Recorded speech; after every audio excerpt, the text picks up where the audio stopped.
Hi, this is Cindy from Part-Time Permies, and in this video we're going to do a little experiment.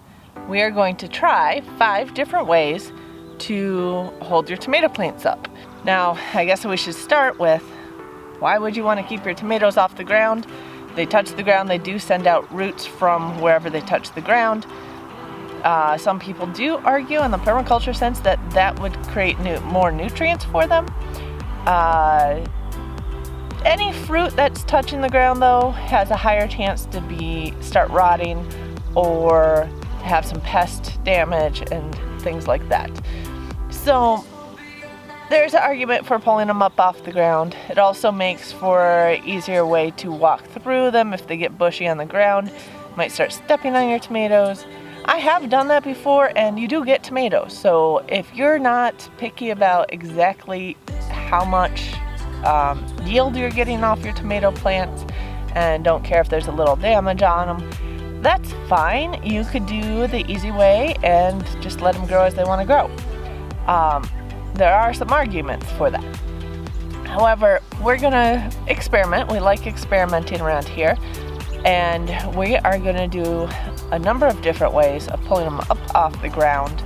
Now, you do need to know a little bit about your tomato plants, whether they're determinate or indeterminate, if you're going to be pruning them back as well as pulling them up off the ground. A couple of these methods can be used for determinate as well as indeterminate plants. One or two of the methods you could use without pruning them, but you know, there's advantages to pruning them as well, especially if you're in a humid environment. We're in Michigan, we're surrounded by lakes. We do get some humidity. We can get fairly hot for shorter time than you do in the south, but we still can hit the upper 90s sometimes, definitely above 90 for a long time. Actually, we've already done that for a couple weeks. But it could get hot and humid here as well, which can be a little bit hard on the tomato plants. They are susceptible to some molds and to some bacterial growth. So getting them up off the ground and pruning them back a bit can allow for more airflow and reduce that growth that can damage your plants. Technically, we're not staking these. We're actually growing them on a fence. So let me show you how we're doing this. I already have half this row done. Okay, so you can see here on this first plant that we have fence running back behind. Now, we did have some extra 7-foot or 6-foot fencing material that's welded wire. I have seen people who use cattle panels for this, which sounds like a great idea. That probably would last longer using it tier to tier. So if we like this method, we might switch it over to cattle panels.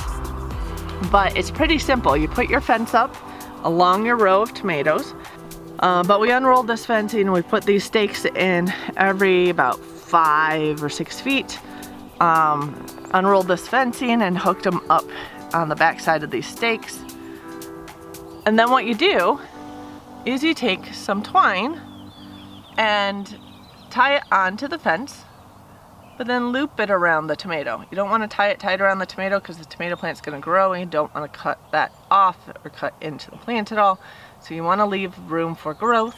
I tend to do that somewhere under a branch, so if it does sag down, it can hold the plant up a little better. We have one tie here, another tie here. Now, what we'll have to do with this method is, as the plant grows, we'll have to keep tying it off as it goes up. Staking onto a fence or a cattle panel, it's not too hard. It takes a little work, and it will take coming back out here to add ties as the plant grows up. Okay, so that is method 1 on how to pull your tomato plants up off the ground. In this section, what we're doing is string tying these guys up. I used garden stakes that are 8 feet tall here, and I used basically electrical conduit, the metal variety, up at the top because that's what we had on hand. Instead of tying these to the base, I'm actually using stakes.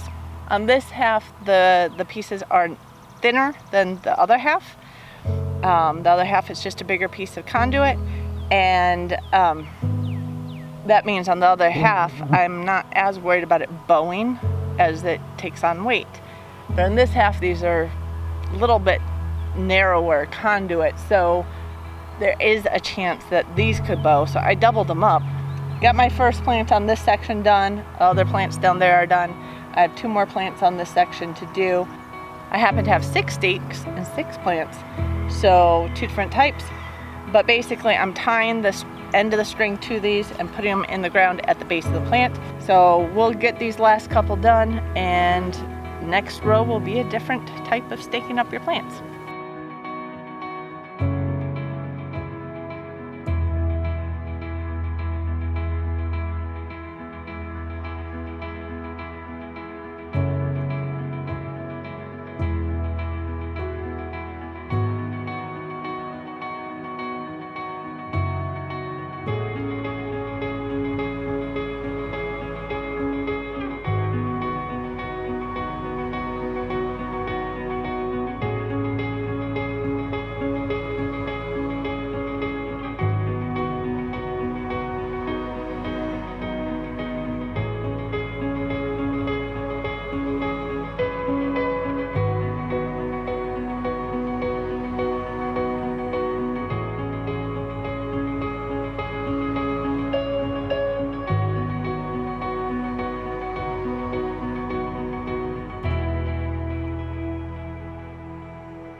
Okay, we are back with row number 3, and on this row we're just going to use single stakes.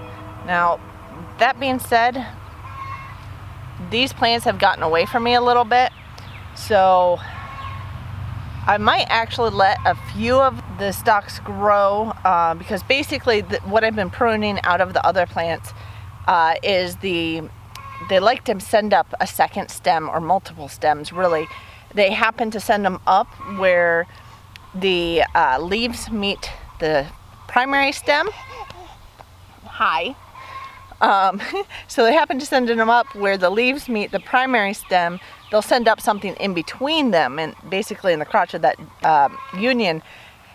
And that will send another stalk up to put more flowers out.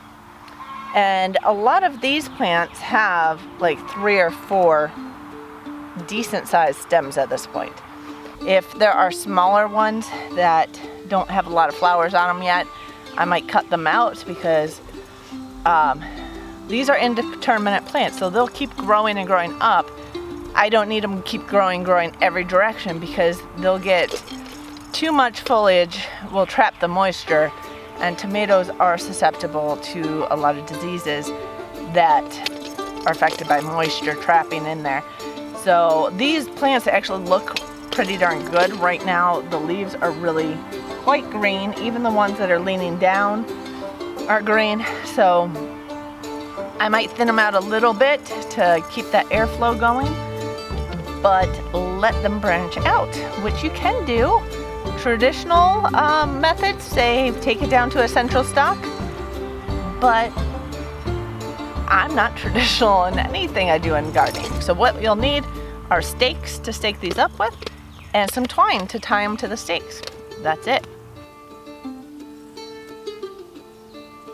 So I actually figured out a little better way to knot it. I definitely do a square knot on the stake, go around the stem, and use one piece of the square knot, or the remaining of that square knot from the stake as an anchor, and then go around it and basically do a bit of a slip knot here, because that way I can loosen it as the stem grows. So if it gets too big for this, I can actually loosen that.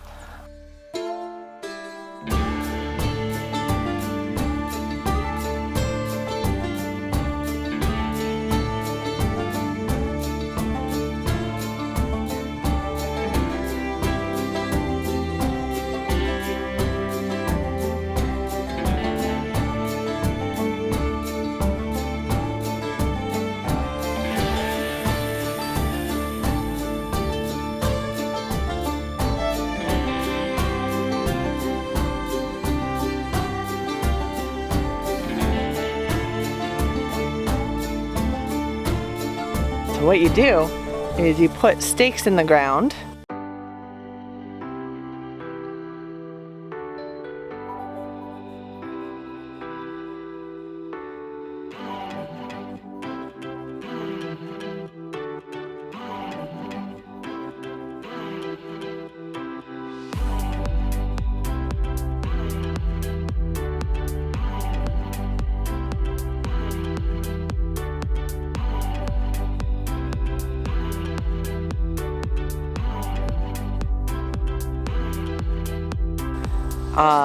You don't necessarily need this many, but my plants are so big and heavy that I figured I'd do a half dozen stakes. I actually have 7 plants in here. 6 plants in here with 6 stakes. So technically, if you have a stake on either end, which you have to have, I have a stake in between each plant except the last set at the end, which are smaller plants. I do have a little variation even in the first 3 plants.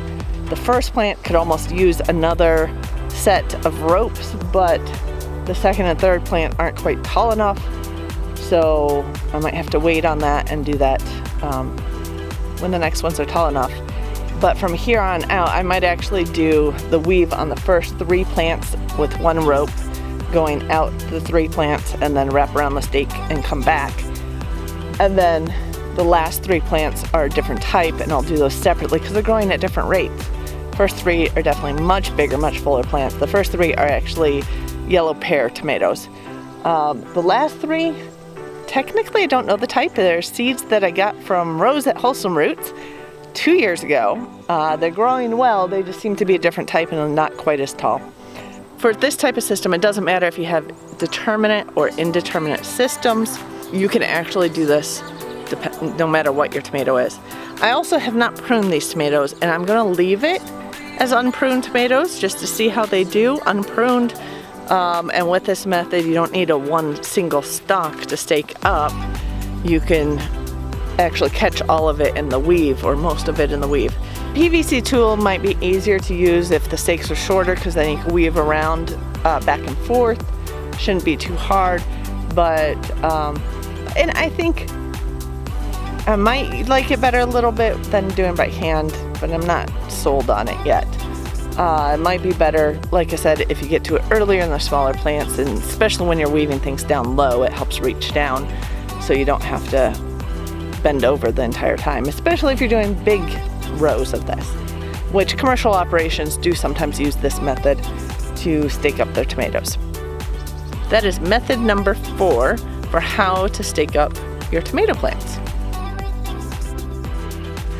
Okay, well, we are on to method 5 of how to stake up your tomatoes. We're going to string tie them again, but we're going to make a couple adjustments on how we set it up. 1, we're using T-posts, 3 of them, 1 at the end, each end of the bed, and 1 in the middle of the bed. And then we're going to use some PVC joints on top, basically running 2x2s through these posts to connect the top, and then we're going to tie our strings to that and string up our tomatoes with clips instead of winding it up. So we'll see which method we like best at the end of all this. Let's go ahead and get started and try this method out.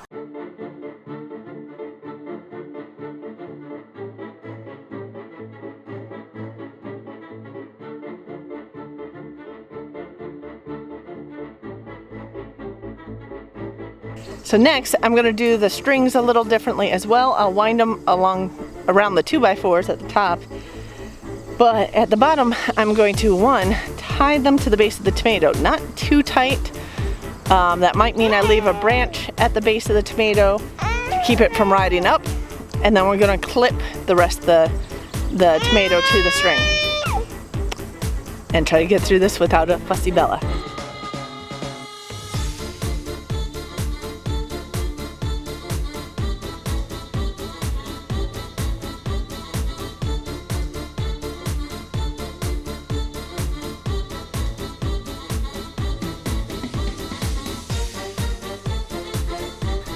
What you do with the clip is put the string in basically crotch where it bends, okay? You put the string in that side and then the stem in the big loop.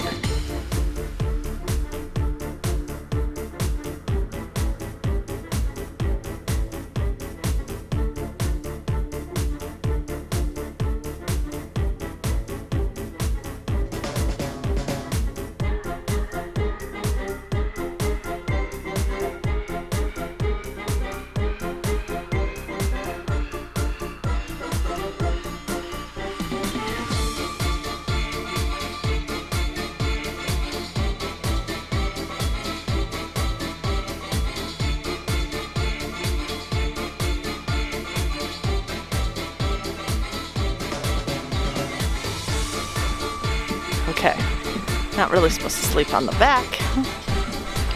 She's supposed to sleep on my front. Maybe I could switch her actually, hold on. Okay, that's better.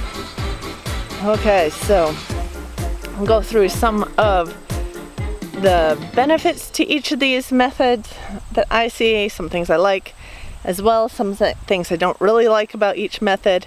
So we'll go back to the beginning and start with type 1. First method for staking up our tomato plants was to use fencing material, which you can use a cattle panel as well. In fact, if we do this again, we'll probably invest in cattle panels to use here. This is just what we had on hand this year, and it's working pretty well. I need to tie up some more loose ends here. That is one thing with this method, is you have to keep going back and remembering your ties to tie up the loose ends as the plants grow. But they get a lot of airflow. In the afternoon they get a lot more light. Right now we're behind a pine tree. But these things are growing. These things are growing. They seem to like this method quite a bit. We have tomatoes on them. These are Amish paste tomatoes. We did in a couple of these use 2 stems here, one on either side here. So we did let some of them have multiple stems. If you have enough room, you could do that. But the disadvantage, I would say, is you have to keep remembering to bring ties out to tie up the loose ends before they start falling over on themselves. Method 2 was our first string tie option, which did take a bit of work to set up these braces here, to set up the strings. But I will say, one advantage to this method is that when you come out here, you don't have to bring anything with you to make it, to secure each of the plants. You basically, I'll show you, you basically take the string that's here, it's wrapped around, and you basically just wrap it around the stem. Now this stem's not quite big enough yet. Yeah, there we go.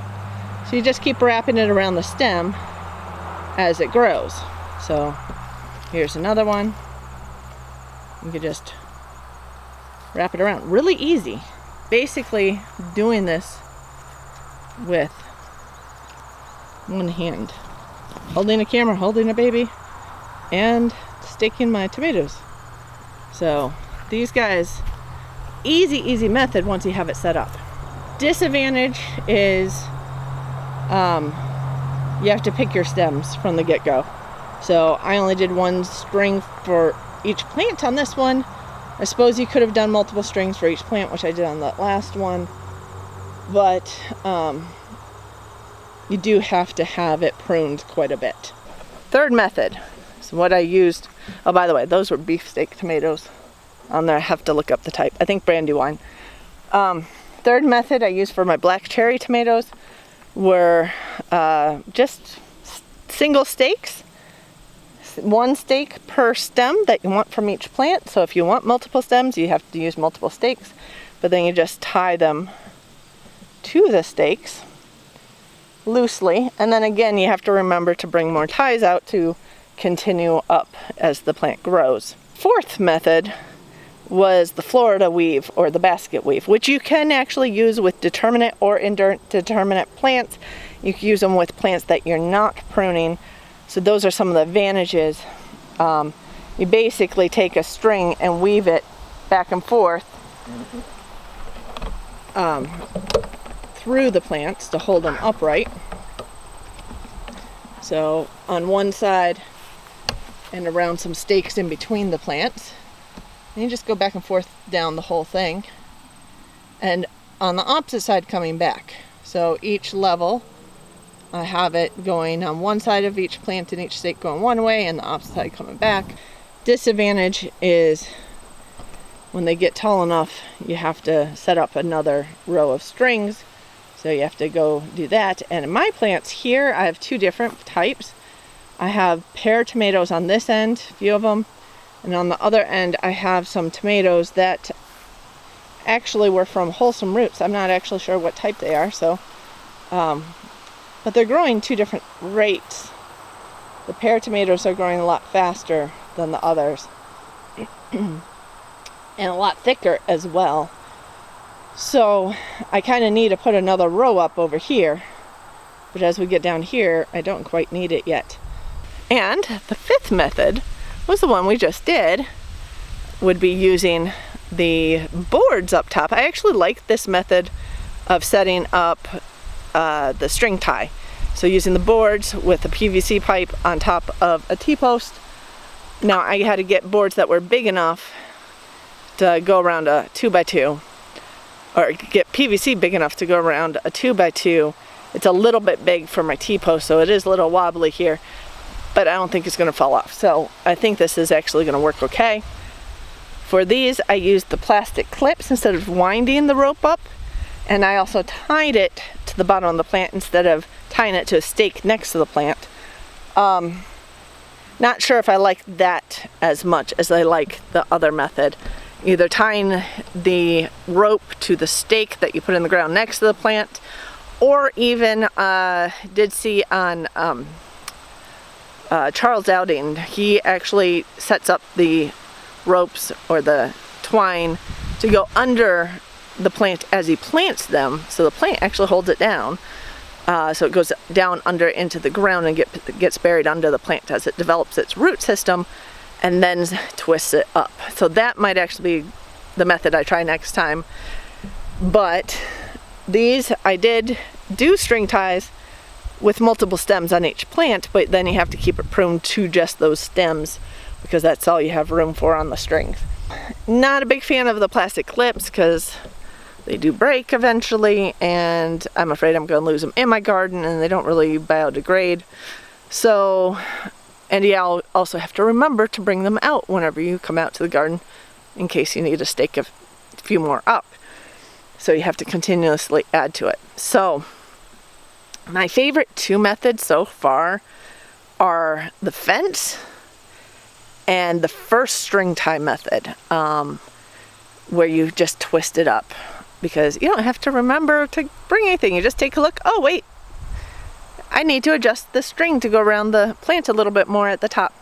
Do that, one hand, quick, done. Don't need to go get supplies.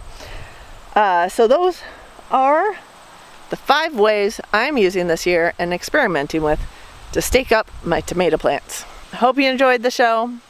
Let me know in the comments below what method you use for your tomatoes, and maybe next year we'll try a few more types of methods. So, hope you enjoyed our experiment this year. We'll see you with our next video. Take care, guys.